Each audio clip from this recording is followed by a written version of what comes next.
I think I know the answer to this question, but I'll ask it anyhow. Ever been to a fall clam bake? Oh, yes. I'm sure you have.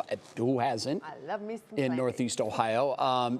You know that it's more than a meal, it's a full-blown tradition. But how did Cleveland, which is situated hundreds of miles from the ocean, somehow become the nation's clam bake capital? We have strange ways of making things happen here in Northeast Ohio, and it turns out it's a story that steams with history.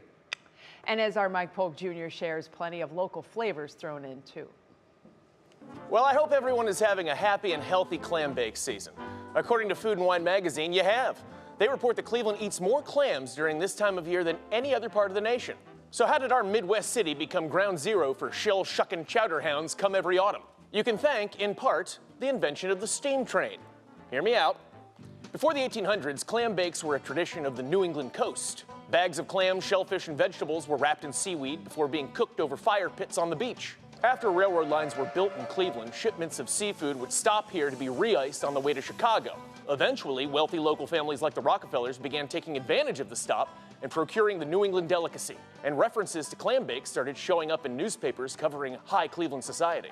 By the early 1900s, imported seafood had become common and affordable enough to give the city clam bake fever every fall, when the shellfish are most in season.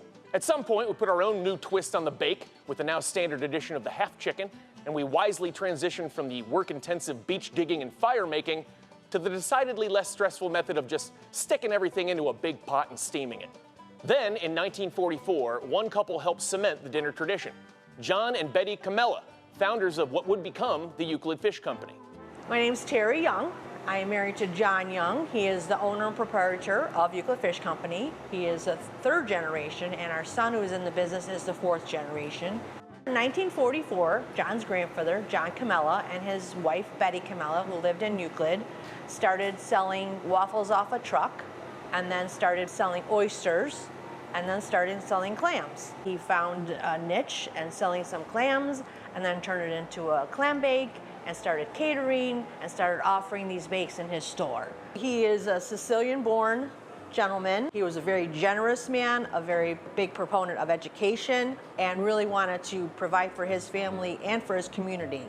So what we have on the table is what could be considered a Chef Camella's original clam bake, which consists of a dozen clams, a half a chicken, corn and sweet potato, coleslaw, the roll, the butter, all the broth cups and butter cups that you might need.